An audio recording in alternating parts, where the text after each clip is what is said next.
Hello, I am Zoe Jane and I interview teachers with businesses inside Thrive After Teaching Facebook group, on Facebook page and on YouTube as well. So you can find us on all those 3 different platforms. Today I have Emma here from the Maternity Teacher Paternity Teacher Project. Is that correct? Yes. Right? Fantastic. Emma is a former teacher and coaches many other teachers in lots of various different ways. And I let Emma explain exactly what she does. Yeah, Welcome. so we were, thank you for having me. And we were just chatting behind the scenes about the difficulty of defining exactly one mainstream of work as an entrepreneur and as a, well, I suppose a business owner. So what my main focus is with the MTPT project. We're the UK's charity for parent teachers, and we support teachers over the expectancy, parental leave and return to work period, and as they are balancing life with families and life with teaching. And my role there is I'm the founder. I founded it when I was on maternity leave with my son about 7.5 years ago. I was working full-time as a teacher and balancing it, and then part-time as a teacher, and then I moved over to running it full-time about 2 years ago. So I oversee everything. I manage our team of volunteers, our team of coaches. I deliver training and workshops for teachers themselves, but also for schools. And I do a lot of very boring admin stuff on social media, emails, invoicing, grant funding applications, that sort of thing. The other things that I do, it all focuses on coaching. So I got my coaching qualification in November 2021. Worked on it for about 2.5 years and eventually got there. And I coach as an associate for other organisations is what we call it. So essentially the organisation is already set up and the coaches rock up and provide the coaching but somebody else does all the organising. So I coach school leaders and teachers through different organisations. And I also do facilitation for in this equality, diversity and inclusion space, because I am, here's the title, the UK's expert in the motherhood penalty in education. So if you want something really niche, that's who I am. And then a very small amount of my time, thank you, a very small amount of my time is spent coaching expats, so people who've relocated, mostly women who have relocated with their partner's job. So there's a term, trailing spouse. It's not a particularly empowering term, but that's how a lot of these women are defined. Unfortunately, yes, that is a funny term, isn't it, really? So what sparked you into your coaching journey and entering all these different sort of avenues of business? Yeah, it's a really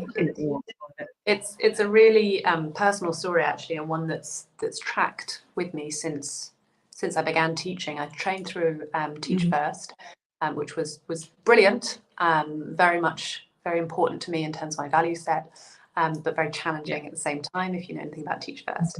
And in our second year, is what would have been our NQT year, we got a coach through Teach First, and my coach was called Iri Martha Lane. She was an American and she worked for Teach First, and she was just the most wonderful and patient and kind and compassionate person that I probably had in my life at that point. And she introduced me to this format of coaching, which was not telling me what to do or telling me how to surmount some of the enormous challenges that we had as very inexperienced young teachers in very difficult circumstances. She really believed that we had so she coached a number of us. She really believed that we had the answers within ourselves, and being put in a position where you find the solutions to these huge problems is amazing. You think you could do anything because you're the one who fixed the problem, and nobody told you how to do it or spoon-fed you or instructed you. So that was a hugely empowering experience. And then I received coaching again through Teach First, again about 7 years into my career. And that was when I was pregnant with my son, and a really pivotal moment again, because I'd just secured a lead practitioner position. I'd just come back from working overseas. I was really enjoying my career, again, working in a challenging school as part of a big multi-academy trust. And this pregnancy was sort of threatening to derail that. And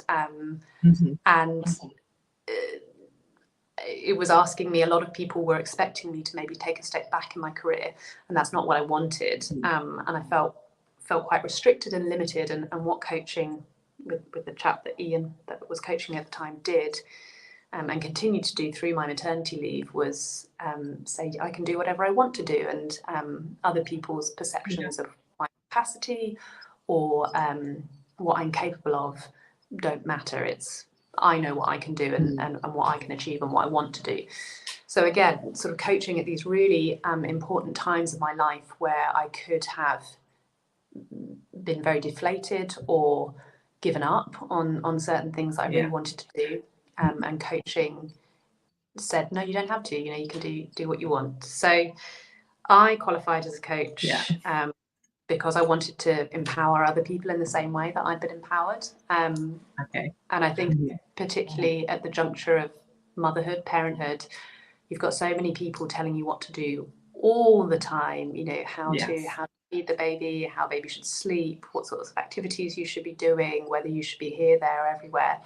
And at that point in your life, if somebody gives you the space to identify what you want and how you're going to get there, and actually listens to what you're saying, an hour every month of somebody actually listening to you in a life where you're potentially servanting to everybody, is it feels like that. is so powerful. So it's a real privilege to coach the mothers that we coach at the MTT Project. It must be amazing. So in my personal life, before I did coaching training and before I left teaching, I'd really never heard of coaching before. I mean, there were colleagues that had therapy and counsellors through, experiencing stress within teaching, but not having a coach. And so when I explained to them what I have been training to do, they're just like puzzled about having a coach. What exactly? Well, you can't change the world. But they just don't understand. So could you describe to teachers, because obviously our audience are very much teachers, in just a few sentences, how a coach can benefit them? I mean, and it can be in many different avenues for many, many different reasons. But how could a coach, if they signed up to a coaching program, how could it actually benefit them? What can they get out of having a coach? So the sort of core of coaching is supporting people to get from point A to point B, whatever that point A or point B is, by asking questions, the right questions at the right time. So it's such a great practice because it can be applied to so many different situations, because it's not the coach who comes with the agenda to say this is what we're doing today. It's the client that says, I'm at point A and I want to get to point B. And then we listen and we ask questions, and we support the client to know what point B looks like, and know what resources they have within their own context and within themselves. And we are so resourceful as human beings, and coaching really helps us to realise that. We support in removing blockers, whether those be mental or actual blockers, limiting beliefs, and we support clients to feel fulfilled and to feel in control, and to actually set manageable goals. And sometimes they're much bigger than they anticipated, and actually achieve those goals and be able to say, I did this. It wasn't my coach, it wasn't my mentor who did this. I did this myself. The coach walks alongside. Yeah, absolutely. Oh, thank you so much. So now you're coaching and you're not teaching. How has life changed for you? Sort of being a business owner and in there doing it. If you could compare teaching life to your lifestyle now, how is it different? Well, I tell you what, Zoe, I really miss teaching. That's the first thing I think is really important to say. I know what you mean. Yeah. I love teaching. It was really, really what I felt called to do. I love being in the classroom with students. I love curriculum planning. I love supporting trainees. And for us, the decision to step out of teaching was really a family decision, which is ironic considering how many women I support with similar experiences, or who do feel that pull of personal responsibilities versus professional wants. So there was a period of mourning for about a year, I would say, when I knew that I'd done the right thing for our family. We relocated to the south of France, where my husband is from. We have a much better quality of life. The children are embracing their French heritage. We were living in a very small flat in Wimbledon previously, with astronomical cost of living, very poor support in terms of government support around childcare. And now our quality of life is hugely improved. So, objectively, it's the right decision for our family. But for a long time, it was sad. It was sad that in order to do what was right for the four of us, that meant stepping away from the classroom. But what had always been in the back of our mind as a unit, me and my husband, was that if we were going to France, we would be following his job.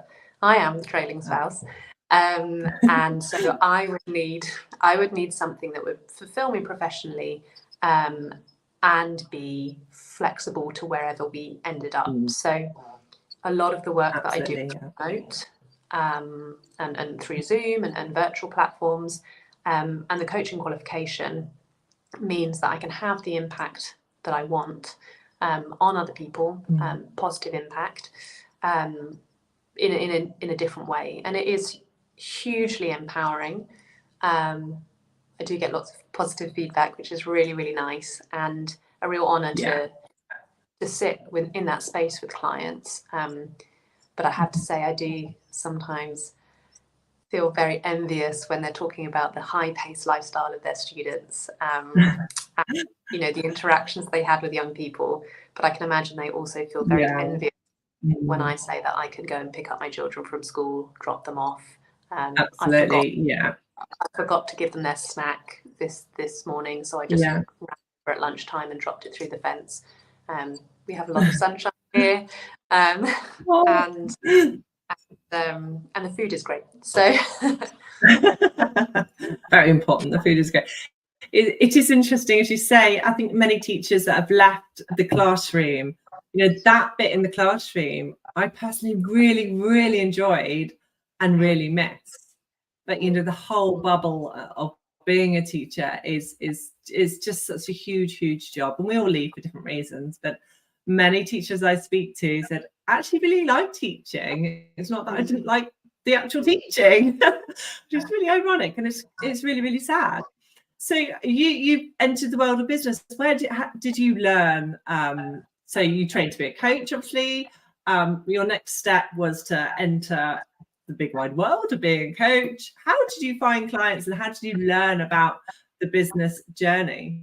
Yeah, well, I was quite in a positive, sort of fortunate position, actually, because the MTPT project had been running since 2016, and we've been coaching since 2019. So we were already fairly well established as an organisation with a network, and we are the only organisation that specifically focuses on the parent demographic in teaching. So we've got the monopoly of the market. There are other organisations that focus on women or women in leadership, or middle leadership to senior leadership, but we are the organisation for parent teachers.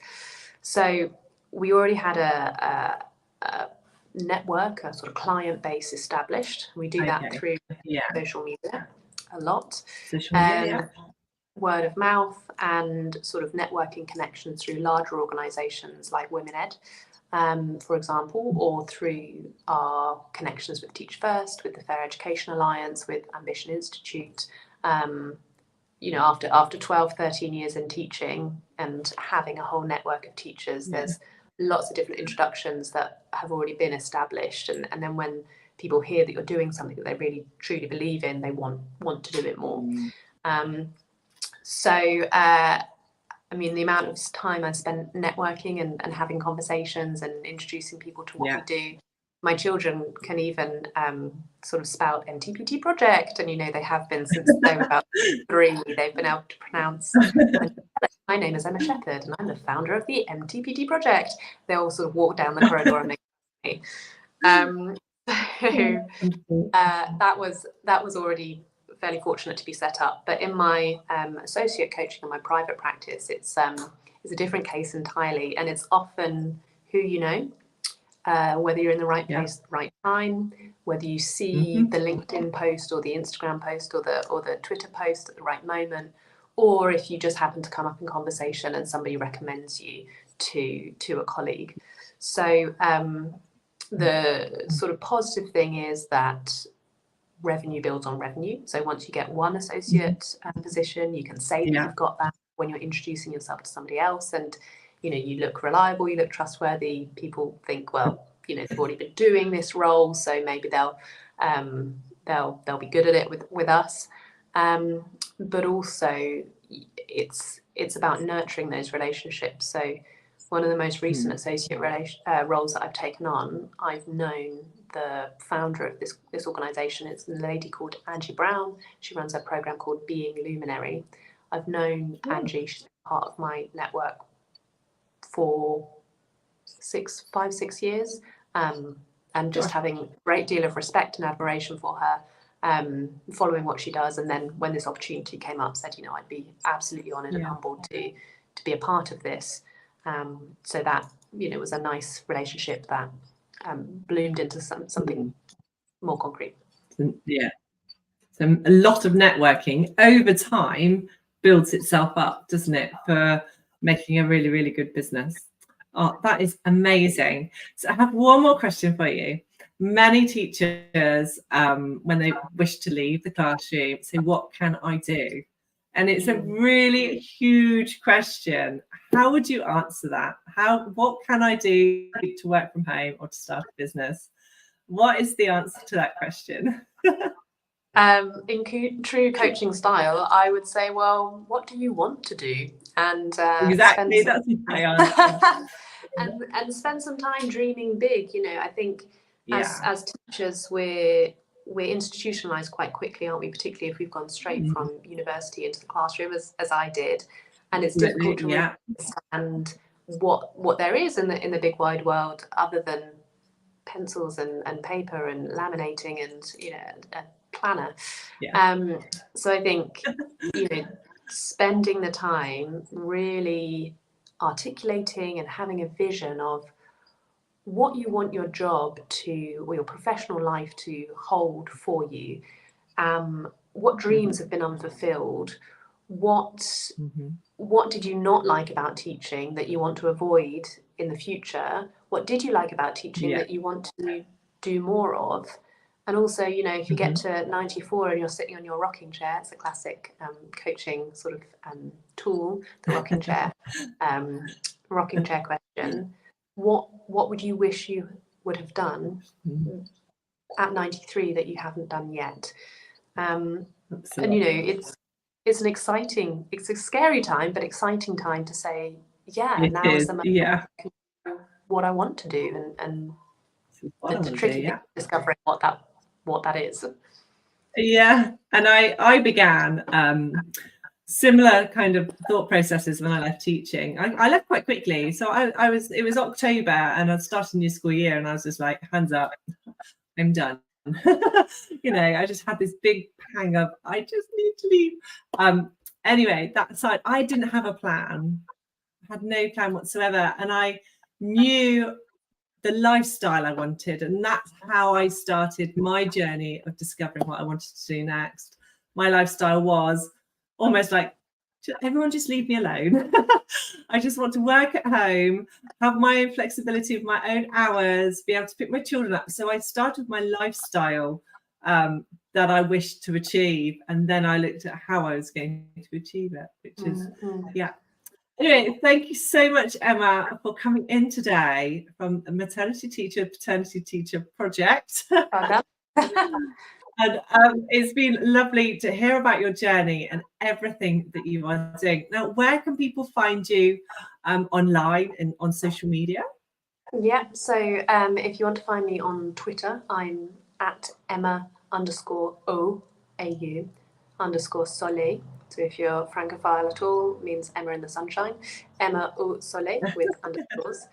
And I do pop up on Facebook in your group, actually. So I'll say hello in your group and then put a link to my coaching page so that people can find me through Facebook. That's super. Excellent. Well, thank you very much for coming in today. I really appreciate your time. And it was lovely to meet you. So thank you. Thank you so much for having me.